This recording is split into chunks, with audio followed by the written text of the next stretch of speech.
জয়গুরু, শুভ সন্ধ্যা। পরম প্রেমময় শ্রী শ্রী ঠাকুর অনুকূলচন্দ্রের নারীনীতি গ্রন্থ থেকে বাণী পাঠ করছি। বিষয়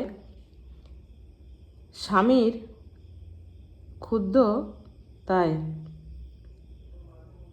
তোমার চলন ও ব্যবহারে ভ্রান্তিতে বা খাকতিতে যদি তোমার স্বামী ক্ষুব্ধ ও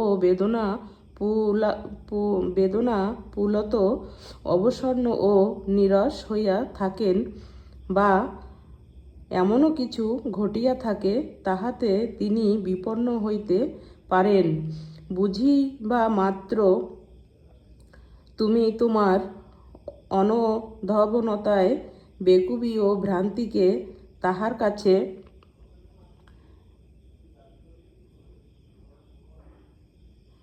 বেদনা, সহানুভূতি ও আদরের সহিত এমন করিয়া মুক্ত করিয়া দিবে, যাহাতে তিনি তোমাকে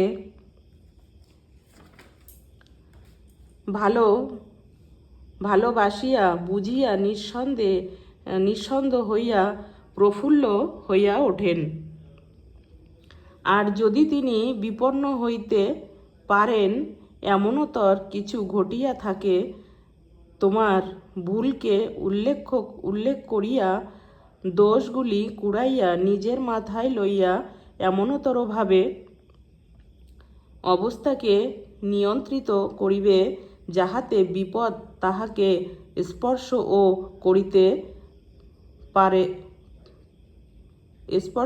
ও না করিতে পারে, আর স্পর্শ করিয়া থাকিলেও তাহা অপসারিত হইয়া যায়, এবং সঙ্গে সঙ্গে তদরুণ যে ক্ষত হইয়াছে, অবিলম্বে তাহাও যেন নিরাময় হইয়া ওঠে। নজর রাখিও, সাবধান হইও ভবিষ্যতের জন্য। জয়গুরু। বন্দে পুরুষোত্তমম।